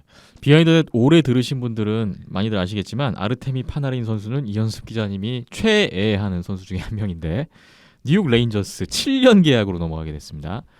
유니폼 하나 더 사시는 건가요? 뭐 100%라고 생각하시면 될 것 같고요. 100%. 이번에 등번호를 10번으로 달았더라고요. 제가 네. 알기로는 파나린 선수가 10번을 단 적은 한 번도 없었던 걸로 기억을 하거든요. 오. 네. 완전히 새 출발이군요. 또 그러니까 쓸데없는 이유를 만들면서 정당화하는 거죠. 또 이렇게. 또 이유할 마케팅 노린 건가 싶기도 하네요. 아르테미 파나린 선수 뉴욕 레인저스로 이적했다는 깜짝 소식이 있었습니다. 다음 팀 넘어가 보겠습니다. 뉴저지 데블스입니다. 네, 어떤 영입들이 있었나요? 수벤 선수를 영입한 게 사실 어떻게 보면 제일 큰 움직임이고요.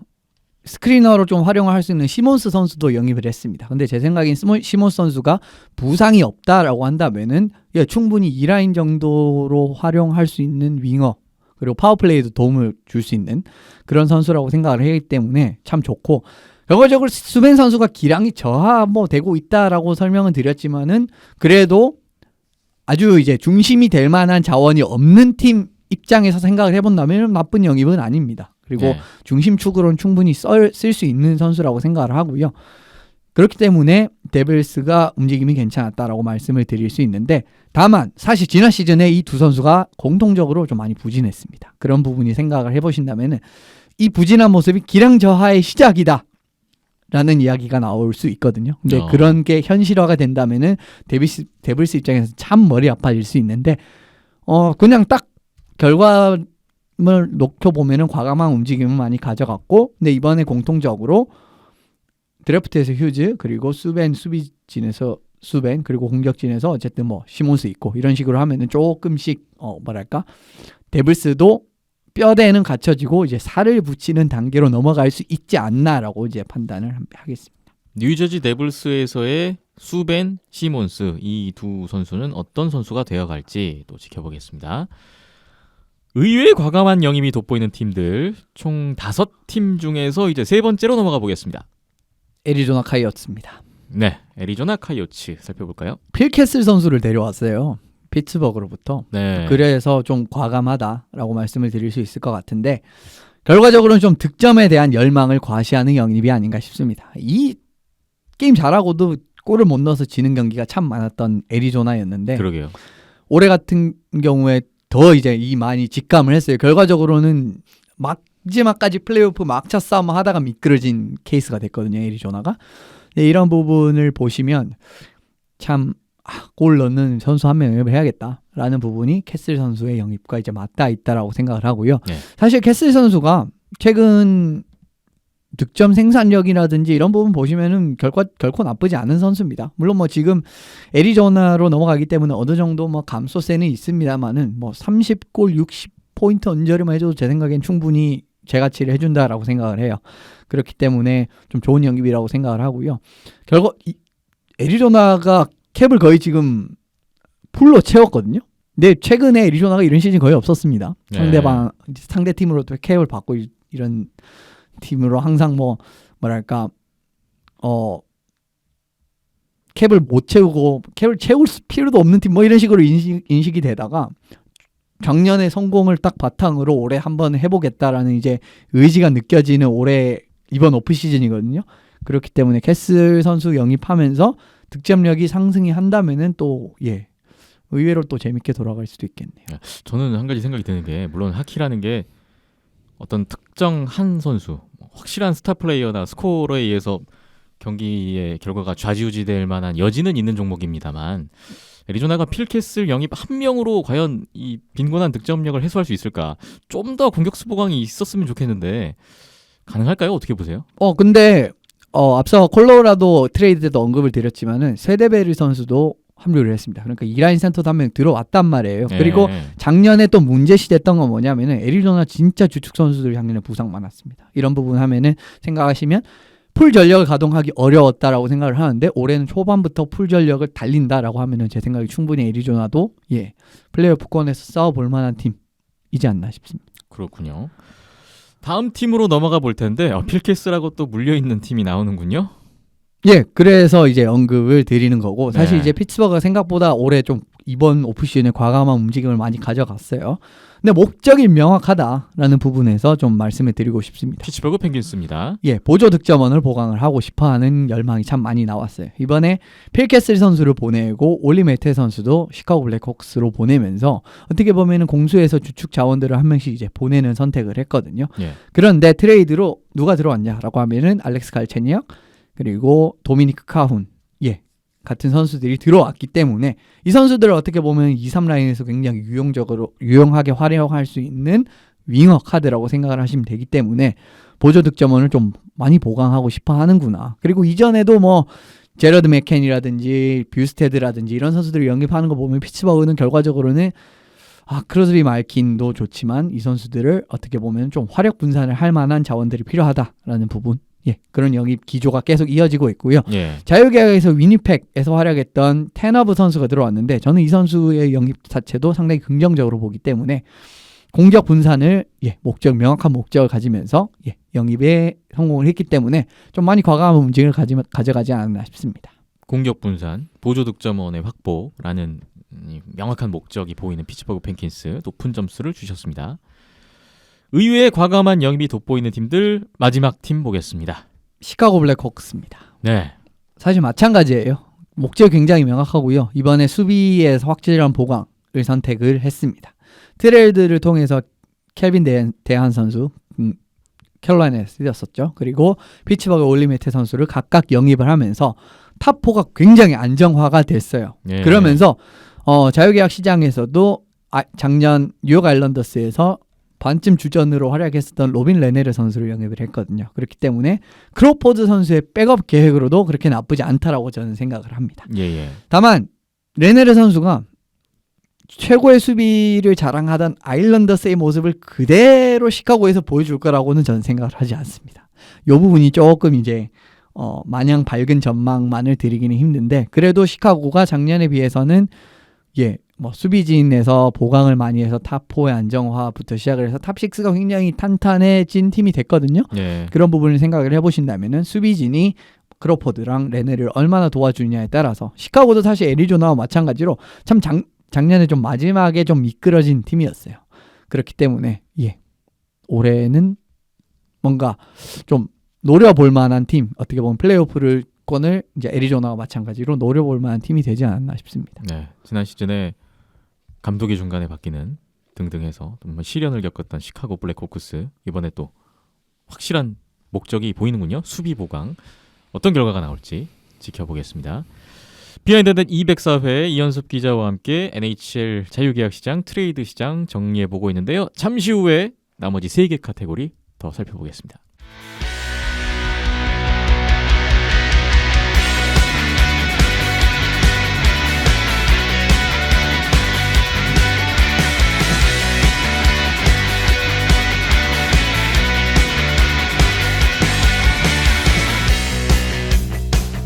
계속해서 이어가 보겠습니다. 이번 카테고리는 재미있는 움직임을 보인 팀인데요. 이거 좋다는 겁니까? 안 좋다는 겁니까? 재미있는 움직임은 뭔가요? 대세와는 조금 다르고 어떻게 보면은 이 팀은 좀 최근 트렌드와는 상반적인 움직임을 보였다라는 부분에서 언급을 드리고 결과가 싶습니다. 그만큼 더 궁금해지는 움직임이라고도 볼 수 있겠네요. 그렇죠. 네. 어떤 팀이죠? 댈러스 스타스입니다. 댈러스 스타스. 예, 이번에 세너제이 샥스의 주장인 조 파벨스키 선수와 3년 계약부터 시작을 해서 예. 코리 페리 선수와 또 계약을 했고 에드먼턴에서 웨이버 공시가 된 안드레이 세케라 선수를 영입을 하면서 베테랑들을 다수 보강을 하는 이제 좀 이색적인 선택을 했어요. 어떻게 보면 요 세 선수가 모두 이제 득점 부분에서 도움이 많이 줄 수 있는 선수인데 제가 생각했을 때는 세케라 선수는 어쨌든 지역을 빠져나가는데 좀 능한 선수고 페리 선수나 파벨스키 같은 선수들은 타이트한 체킹 같은 부분을 강조하는 몽골메리 감독의 체제에서도 어떻게 보면 맞는 선수들이기 때문에 영입 자체가 나쁘다라고 할 수 없고 스타스가 작년에 어떻게 보면 희망찬 시즌을 지낸 이후에 스탠리컵 결승전 우승한 팀한테 2차 연장에 그 제이미 벤 선수가 그 래퍼라운드 놓친 그것 때문에 졌단 말이에요. 결과적으로는. 그렇기 때문에 희망을 봤다라고 해석을 할 수 있을 것 같고 네. 올해 컵을 노리는 팀이 되지 않았나 싶습니다. 예. 근데 네. 다만 한 가지 아쉬운 점이 있다면은 다들 노장입니다. 역시나 뭐 이 나이에 그죠? 대한 불안감. 나이에 대한 불안감이 생길 수밖에 없는 네. 부분은 전반적인 속도적인 측면에서 떨어질 수밖에 없고 댈러스가 작년 기준으로 보면은 아주 빠른 팀은 아니었거든요. 속도가 사실 느린 팀이라고 볼 수는 없지만 그렇다고 공격 전개 이런 부분이 굉장히 빠른 팀은 아니었어요. 그런데 속도가 느려졌다라는 부분. 네. 근데 최근에 이제 트렌드를 보시면 속도전 이런 부분이 굉장히 강조되는 또 리그가 됐기 때문에 물론 뭐 작년 세인트루이스가 그 선례를 좀 깬 팀이 되긴 했습니다만은 그래도 전반적으로는 리그가 이런 식으로 돌아가고 있기 때문에 네. 노장 선수들의 이 속도적인 측면에서 어떻게 보면은 마이너스가 될 텐데 요 공백을 어떤 식으로 메워내는지 라인업의 변화로 메워낼 수도 있는 거고 아니면 진짜 빠른 이제 뭐 유망주 선수들이라든지 뭐 마이너리그 선수들을 올리면서 좀 극복을 할 수도 있는데 어떤 방식으로 몽고메리 감독이 이제 메워낼지도 좀 궁금하긴 하네요. 네. 조 파벨스키 선수가 댈러스로 갔다는 게 가장 눈에 띄는 뉴스이긴 했는데 그 외에도 뭐 코리 페리, 안드레이 세케라 이런 경험 많은 선수들과 댈러스 스타스가 어떤 합을 맞춰갈지 주목해 보겠습니다. 다음 카테고리 어쨌든 전력은 강해진 팀들이라고 표해 주셨는데 좋은 거 같은데요? 어쨌든 전력은 강해졌다? 어쨌든 전력은 세졌는데 네. 사실 좋은 결과로 나올지까지는 물음표는 있는 거예요? 예, 저는 좀 잘 모르겠습니다. 두 팀이 있는데 첫 번째 보겠습니다. 밴쿠버 커넉스입니다. 네. 알렉산드르 에들레르 선수가 2년 재계약을 했고요. 그 다음에 필립 마이어스, 그리고 제이미 조르디벤이죠. 예, 조르디벤 선수와 오스카르 판텐베리 선수를 차례대로 영입을 하면서 결과적으로 이번 오프시즌에 수비진이 굉장히 강화된 팀이 돼버리고 말았습니다. 예. 이런 부분 자체는 괜찮습니다. 그런데 어떻게 보면 수비진의 보강이 좀 숙제라고 할 수가 있었어요. 그렇죠. 근데 그런 부분을 해내긴 했는데 저는 전반적으로 좀 커넉스가 진짜 리빌딩을 선택을 해서 미래를 대비를 하는 건지 아니면 당장의 성공을 노리면서 컵을 노리는 건지 요거는 지금 좀 규정하기 힘든 느낌의 영입 행보를 계속 보이고 있거든요. 최근 그렇다면 시즌 수비 보강이 필요했는데 수비 보강이 됐어요. 예. 근데 이 영입된 선수들을 보면 좀 더 강한 확실한 카드를 영입했다면 뭔가 당장 성과를 내는 의도가 있다 이렇게 볼 수도 있겠는데 또 그렇죠. 그것도 아닌 것 같다는 그것도 말씀이시네요. 아닌 것 같고 그렇다고 이제 당장 눈앞의 결과를 포기하고 진짜 리빌딩에 올인하는 그런 움직임도 아니에요. 두 마리를 다 잡겠다. 이거 아닐까요? 네, 근데 지금 두 마리를 다 잡겠다는 움직임을 보이고 있거든요. 그렇기 때문에 이 결과가 어떤 긍정적일지 부정적일지 아직 모른다는 겁니다. 진짜 이거 네. 최악의 경우로 나타나면 굉장히 부정적으로 나타날 수도 있는 거고요. 네. 어떻게 보면 좀 잘 나타나게 된다면은 뭐 플레이오프 진출하고 뭐 이런 결과까지도 볼 수 있을 것 같은데 그래도 아직까지는 좀 또 이거 커넉스 지금 로스터 딱 보시면 아직 플레이오프 가기엔 또 좀 부족한 모습이 여러모로 좀 관측되기는 하거든요. 예, 그렇기 때문에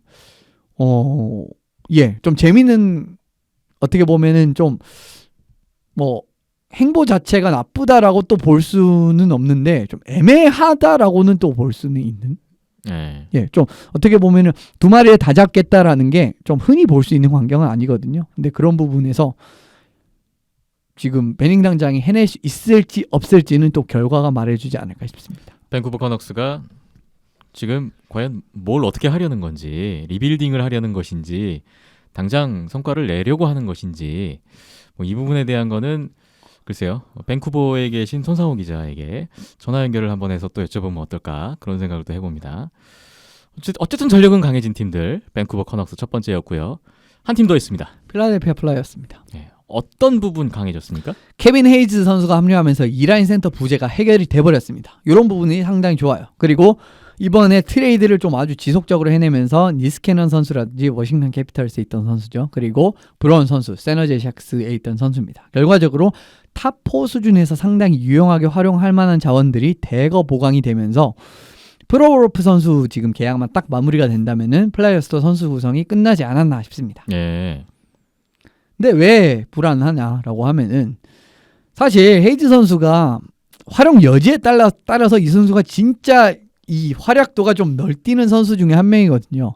참 레인저스에서의 활약 같은 부분에는 굉장히 이상적인 2라인 센터라고 생각을 했는데 막상 위니펙에서 2라인 센터의 역할을 줘보니까 위니펙의 컬러랑은 좀 맞지 않는 모습이 나왔습니다. 네. 이런 부분에서 결과적으로 플레이오프에서는 위니펙 4라인으로 강등이 되는 모습도 나왔었거든요. 이런 부분은 감안을 해보신다면은 근데 돈도 꽤 많이 줬어요. 플라이어스가. 어떻게 보면 이런 양면의 모습이 나올 수 있는에도 불구하고 그렇기 때문에 좀 마냥 긍정적인 평가를 드리기는 근데 어렵다고. 현재까지 봐온 드릴 수 있는 플라이어스의 상태를 봤을 때 헤이즈 선수의 합류가 잘 맞아 떨어질 것 같습니까?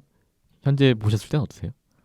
지금 알랭 비뇨 감독을 생각을 해본다면은 글쎄요. 저는 조금은 불안하신가요? 조금 불안해요. 네. 사실은. 그래도 이제 이 선수가 그동안 보여줬던 2라인 센터로서의 모습은 괜찮았기 때문에 보강을 한 거라고 생각을 하는데 조금은 이제 알랭 비뇨가 체제에서 돌아가는 부분을 좀 지켜봐야 될 것 같습니다. 이런 네. 부분은 좀 시즌이 개막해봐야 알 수 있을 것 같고요. 또 결과적으로는 탑4는 보강이 됐지만 탑2급에서 활약할 만한 선수들이 충분한가라면은 그렇지는 않거든요.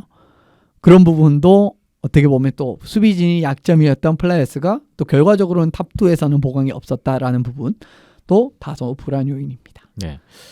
참 유용한 자원들을 여러 영입을 한 필라델피아 플라이어스인데 다소 물음표가 있는 것도 사실입니다. 결과가 말을 해주겠죠. 예, 뭐 작년보다 세지긴 했어요. 그래도 네. 그렇기 때문에 이 카테고리에 넣었습니다. 지켜보겠습니다. 이제 마지막 4팀만이 남아 있습니다. 이 4팀의 카테고리는 아쉬운 팀들이에요. 현재 기준으로 낮은 점수를 주시는 그런 팀들이 되겠습니다. 첫 번째 팀 보겠습니다. 콜럼버스 블루제킷입니다. 파나린 떠난 게 크게 작용한 것도 같은데. 예, 뭐 그것도 사실 크게 작용을 했는데 네. 마감일 근처에 영입했던 두셰인 선수라든지 드징글 선수 이런 선수들 한 명도 못 지켰어요. 그런 부분도 크게 이제 평가가 돼야 되는 부분이고 파나린 보브롭스키 선수와 같이 그 다음 해 이제 재계약을 해야 되는 선수들도 한 명도 못 지켰습니다. 네. 그러니까 물만 새는 거예요. 근데 그 구멍이 너무 크다라는 부분이고요. 이렇게 캡 공간이 어떻게 보면 또 긍정적으로 이 부분을 해석을 해본다면 캡 공간이 그만큼 생겼다는 거잖아요. 그러니까 다른 선수들이라도 영입을 해야 되는데 누가 들어왔습니까? 구스타프 니키스 선수랑 이제 라이언 머리 선수 재계약이에요. 그러니까 들어온 선수가 별로 없다라는 겁니다. 네. 요것도 참 문제인데 니키스 선수 들어온 거는 뭐 괜찮아요. 나쁘지 않습니다. 왜냐하면은 이 선수가 스코어러 유형의 선수이기 때문에 지금 뭐 베르크스트란드 선수라든지 택시에 같은 젊은 득점원 자원에겐 좀 도움이 줄 만한 멘토를 해줄 만한 자원이긴 하거든요. 그런데 당장 니키스 선수 보시면은 드징글 선수의 뭐 공백 정도밖에 메우는 그림밖에 되지 않기 때문에 참 전력의 공백이 너무 막심하다.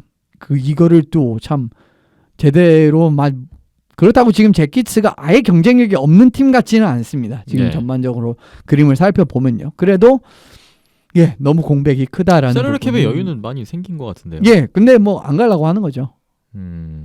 전반적으로. 왜냐하면은 그렇게 작년에 또 지명권도 많이 팔아버려서 미래가 그렇게 이제 또 안정적인 팀도 아니고 스몰 마켓 팀인데다가 전반적인 부분을 다 고려하면은 사실 성적을 내는 것밖에 콜럼버스가 이제 자유계약 선수라든지 다 선수들에게 매력을 살만한 부분이 그거밖에 없거든요. 네. 근데 사실 그게 작년에 실패해버렸습니다.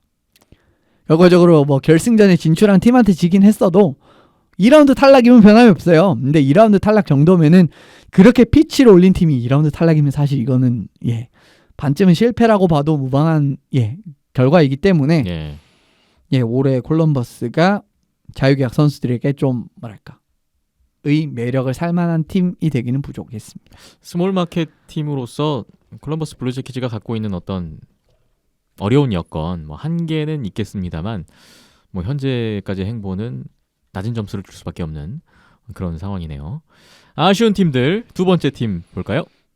뉴욕 아일랜더스입니다. 뉴욕 레인저스는 아까 꽤 좋은 점수를 받았는데 뉴욕 아일랜더스는 아니군요.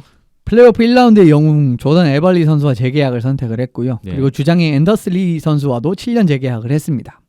그리고 레넬 선수가 빠지긴 해도 발라모프 선수가 들어오거든요. 그리고 어떻게 보면은 아일랜더스의 수비 시스템 자체가 갖춰져 있는 상태이기 때문에 발라모프 선수의 성적은 지난해와 비교했을 때 상승할 여지가 더 큰 게 사실입니다. 다만 이게 좀 아쉬운 게 뭐냐면은 또 NBA 이야기를 하게 되는데 NBA가 이번에 뉴욕 닉스가 자유계약 대화 선수 케빈 드란트 선수를 비롯해 가지고 뭐 카이리 어빙 뭐 이런 선수들이 다 닉스에 와서 또 닉스의 부흥기가 올 것이다 막 기대를 했거든요. 근데 아일랜더스도 막판에 파나린을 노린다. 캡 공간도 있다. 그리고 작년에 플레이오프도 갔다. 이런 부분에 좀 희망이 굉장히 차 있었어요. 근데 NBA에서 케빈 드란트랑 이제 카이리 어빙 선수가 브루클린 네츠라는 어떻게 보면은 뉴욕 닉스의 정반대의 느낌의 이런 좀 스몰 마켓 팀, 어떻게 보면 브루클린은 뉴욕 근처이긴 하지만 뉴욕이긴 하지만 이런 팀으로 갔단 말이에요. 근데 어떻게 보면 NHL에서는 똑같은 게 아일랜더스와 레인저스의 역으로 발생을 해버렸어요. 그러니까 파나리는 이 파나리까지 오면 진짜 이런 느낌의 아일랜더스 팬분들 좀 어떻게 보면 조금 기대를 가졌었는데 레인저스로 가버렸습니다. 파나리. 이런 부분에서도 그렇고 에벌리 선수와 리 요 두 선수는 지금 계약 조건을 봤을 때는 조금 불안할 수도 있는 계약이에요. 이제 앤더스 리 선수가 작년에 물론 뭐 이제 그 참 수비 시스템에도 불구하고 많은 골을 넣어준 선수기는 합니다만은 그래도 40골보다는 굉장히 좀 수치가 떨어진 상황이 나왔었고요. 에벌리 선수는 또 이제 북미 스피치 이야기하면은 또 이야기가 이런 말이 있는데 안 되는 팀은 계약을 하는 것을 어떤 순간을 보고 그 선수를 잡는다라는 이야기가 있어요. 그게 안 되는 팀들이 계약을 가져가는 건 중 하나인데 에벌리 선수를 가만히 보시면은 지난 1라운드가 굉장히 큰 영향을 미친 것 같거든요. 이번 재계약에. 플레이오프 1라운드. 그렇죠. 이제 피츠버그 사실 전에는 정말 영웅이라고 봐도 손색이 없을 정도로 훌륭한 모습 보였습니다. 근데 좀 이런 느낌이 나요. 이번 에벌리 선수의 계약. 그렇기 때문에 좀 위험도가 크다라는 부분. 그리고 상대적으로 뭐 파나린 같이 선수, 좀 굉장히 큰 선수 대여를 노렸지만 레인저스에 뺏겼고 레네르 선수 결과적으로 팀 시스템에 참 잘 맞는 골리가 재계약을 선택하지 않았다라는 부분. 결과적으로 이 팀도 보강보다는 지금 에벌리 리 지킨 거는 그냥 유지고 빠진 선수들이 또 있기 때문에 이런 부분을 감안한다면은 좀 아일랜더스도 어떻게 보면 좀 아쉬운 팀의 카테고리에 넣어야 되는 팀이 아닌가 싶어서 넣어봤습니다. 네, 뉴욕 아일랜더스, 콜럼버스와 함께 아쉬운 팀들에 들어갔습니다. 계속해서 지난 시즌 플레이오프에서 상당히 또 성과를 냈던 팀들이 언급이 되네요. 세 번째 넘어가 볼까요? 세너제이 샤크스입니다. 세너제이도 아쉬운 팀들에 들어갔어요. 뭐 에리크 칼손 선수라든지 티머 마이어 선수를 잡았습니다. 뭐 그 부분은 괜찮다라고 생각을 해요. 나쁘지 않다라고 생각을 하는데 이번에 누가 빠졌느냐라고 하면은 파벨스키, 뉴키스트, 브론 요 세 선수가 어떻게 보면 주축 선수들에선 따다닥 빠졌네요. 그런데 요 선수들의 이탈이 참 안타까운 게 뭐냐면은 작년에 세너제이 샤크스의 굉장히 큰 팀 컬러는 뭐냐면은 팀 깊이로 승부한 팀이었습니다. 이 팀은 뭐 눈에 언급을 드리지만 한 라인이 굉장히 터지면은 그 뭐 터진 대로 이기는 거고 그 라인이 안 터진다고 하더라도 뭐 2 라인에서 터지는지 3 라인에서 터지는지 어느 라인을 상대방이 막아야 될지 모르는 이런 상황에서 이제 터지는 부분에서 세너제이가 굉장히 큰 강점이 있었는데 파벨스키, 뉴키스트, 브론 다 빠져버렸어요. 이런 네. 부분에서는 작년과 같은 컬러를 좀 내기가 어려워진 상황이 됐고요. 아직 손턴 선수랑도 계약을 하지 않은 상황이에요. 그렇기 때문에 3라인 센터도 아직까지는 공백이 있는 상황입니다. 물론 뭐 재계약을 할 수도 있습니다만은 또 말씀드리지만 재계약을 해도 유지입니다. 강화가 아니에요. 그리고 손턴 선수가 내년에 또 어떤 모습, 이제 어제 깬가로 제가 기억하기로는 생일이라서 만으로 40살이 됐습니다. 또 이제 어떻게 될지 알 수 없단 말이에요. 역시 나이 문제가 걸리게 그렇죠. 됩니다. 난리 문제가 걸리게 되고요. 칼손 선수도 부상 회복 정도가 상당히 중요합니다. 이것도 작년처럼 완벽하게 회복이 안 됐는데 또 무리하고 이런 부분에서 누적이 되고 이래서 기량이 좀 감소되면은 참 피곤해지는 거고요. 결과적으로는 작년에 팀 컬러였던 두터운 선수진이라는 부분에서 강점을 낼 수 없는 상황이 되어버렸기 때문에 네. 좀 2, 3라인에서 득점 공백을 메워야 되는데 사실 세너제이도 지금 이기자라는 팀의 기조로 항상 나왔기 때문에 유망주 풀이 그렇게 뛰어난 팀은 아니란 말이에요. 그런 부분을 생각을 해보신다면은 이 득점 공백을 어떤 선수가 메워낼지도 상당히 중요한 과제가 돼버리고 말았습니다. 네. 빠진 선수들은 보이는데 뚜렷하게 들어온 선수는 보이지가 않고 있는 세너제이 샤크스, 걱정이 좀 드는 현 시점입니다. 이제 마지막 팀이군요. 아쉬운 팀들에 들어간 마지막 한 팀 보겠습니다. 위니펙 제츠입니다. 위니펙 제츠도 뭐 상당히 전력이 있는 팀이었는데 어떤 부분들이 있었나요? 제이콥 트루바 선수가 이적을 했죠. 그리고 네. 필 마이어스 선수까지 빠지면서 수비진에서 굉장히 큰 손실이 있었습니다. 진짜 큰 손실이거든요. 트루바 선수랑 마이어스 선수는 사실상 작년에 거의 1첫 번째, 두 번째 수비수라고 봐도 무방한 선수였는데 요 두 선수가 다닥 빠져버렸습니다. 그러니까 이 탑4에서 2명의 공백이 나왔다라는 거예요. 그런 부분에서 참 긍정적이지 않은 신호라고 할 수 있을 것 같고요. 그리고 3라인에서 참 좋은 선수라고 생각했는데 테너브 선수가 피츠버그로 가는 바람에 깊이 자원에서도 어느 정도 공백이 지금 생겨버린 상황입니다. 예. 추가로 지금 트루바 선수랑 트레이드를 하면서 받아온 피온 선수, 이 선수는 뭐 자원 자체는 괜찮다라고 생각을 하는데 아직 계약은 안 됐어요. 그리고 파트리크 라이네 선수랑 재계약도 필요한 상황인데다가 카일 코너 선수의 재계약도 필요합니다. 그렇기 때문에 이 선수들이 어느 정도의 요구를 할지는 모릅니다만은 행여 요 선수들 중에 뭐 라이네 선수랑 코너 선수 같은 경우에 팀에서도 상당히 중요한 선수이기 때문에 캡 유동성에 해치는 결과를 딱 큰 계약 같은 부분을 선사를 해줘버리면은 이것도 보강이 요원해지거든요. 네. 지금 수비진에서 빠졌지만 이 공백을 지금 메울 수가 없는 상황이 돼버려요. 그러니까 어느 정도 일정 수준의 뭐 브릿지 딜이라든지 이런 식으로 잘 넘어갈 수 있으면은 모르겠는데 지금 공백이 발생한 상황에서 수비진의 공백을 메워야 되는 상황에서 다른 공격진에게 투자를 해서 전력 유지를 하는 방향으로 가면은 결과적으로 이 팀도 공백이 생겨버리는 거란 말이에요. 예. 그런 부분에서 좀 위기라고 할 수가 있고요. 캡도 아주 넉넉한 상황은 아닙니다. 그렇기 때문에 물론 뭐 캡 공간이 어느 정도 남아있지만 앞서 말씀드린 세 선수에게는 일정 수준 이상의 계약을 제시를 할 거라고 저는 생각을 하거든요. 그렇기 때문에 추가 영입이 저는 좀 어렵다라고 생각을 해서 결과적으로 위니펙도 빠진 만큼 보강을 해냈냐라고 하면은 그러지 못했다라고 하기 때문에 어떻게 보면 컵을 좀 노려야 될 만한 팀인데 다른 팀들은 또 어떻게 보면 앞서 말씀드린 참 잘한 팀들 중에는 토론토라든지 뭐 내슈빌이라든지 콜로라도 같은 경우 최근 지금의 성과도 괜찮은데 보강을 한 팀이에요. 그런데 여기에 좀 뒤처지는 결과가 되지 않나라고 저는 생각을 합니다. 말씀 들어보면 위니펙 제츠 같은 경우는 아직 재계약 여부가 달려있는 선수들도 꽤 되고 이 셀러리 캡 한도 내에서 어떻게 운영의 묘를 발휘할 것인가 만만치는 않은 작업인 것 같은데 뭐 그 부분을 앞으로 남은 시간 동안에 기대해보고 주목해봐야 될 것 같습니다. 이렇게 해서 오늘 이현섭 기자와 함께 NHL 한 주 동안의 자유계약 시장, 트레이드 시장 정리를 해봤는데요. 16팀 나왔습니다. 보니까 정작 컵파이널에서 붙었던 세인트루이스와 보스턴은 안 나왔는데 세인트루이스, 보스턴이 플레이오프 1, 2, 3라운드에서 이겼던 팀들은 오늘 다 나왔거든요. 그죠? 세인트루이스, 보스턴 뭐 하고 있습니까 요새? 이 세인트루이스와 보스턴은 전반적으로 이제 팀이 구축이 된 상태고 네. 결과까지도 충분히 이제 낸 상황이라고 판단했기 때문에 아주 큰 움직임을 가져가지 않고 있는 것 같고요. 물론 뭐 보스턴도 조금은 공백이 있습니다만은 뭐 마르쿠스 요한손 선수 같은 뭐 선수들과는 재계약을 하지 않는 뭐 지금까지는 하지 않는 이런 모습이 나오고는 있는데 네.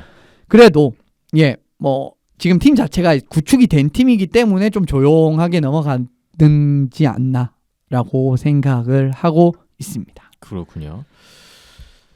계약 시장 열리면서 굵직굵직한 네임밸류 선수들 이동이 먼저 이루어졌고, 하지만 남은 기간 동안에 각 팀들이 또 나머지 퍼즐들을 어떻게 끼워 맞춰갈지는 기다려 보겠고요. 업데이트 되는 대로 또 각 팀들의 움직임은 따로 시간을 마련해서 이야기를 나누는 시간을 마련해 보겠습니다. 뭐 아직도 자유계약 선수 시장 이제 데드라인과 자유계약 시장의 좀 다른 점은 뭐냐면은 데드라인은 시시간 딱 끝나면은 모든 이제 거래가 불가능해지잖아요. 그렇기 예. 때문에 싹 정리가 되는데 자유계약 시장은 솔직히 말하면 이게 시작이 되는 시작전부터 하다 보니까 아직까지도 시즌 개막 때까지 갈 수도 있는 거죠. 그죠. 아직까지도 이제 뭐 좋은 선수들이 많이 남아 있고요 시장에. 그리고 제한적 자유계약 선수들은 심지어 뭐 트레이닝 캠프 거의 뭐 들어가서 계약하고 뭐 이런 케이스도 종종 있기 때문에 네. 지금부터가 시작이라고 보시면 될 것 같습니다. 기다려 보겠습니다. 비하인드넷 204회 오늘 준비한 내용은 여기까지입니다. 한 주 동안의 하키 소식들 접하시면서 경기 보시면서 다양한 느낌들, 감상평들 댓글로 남겨주시면 감사하겠습니다. 항상 기다리고 있겠습니다. 지금까지 이현석 기자, 박힘찬 PD, 저는 김태범이었습니다. 함께해 주신 여러분 고맙습니다.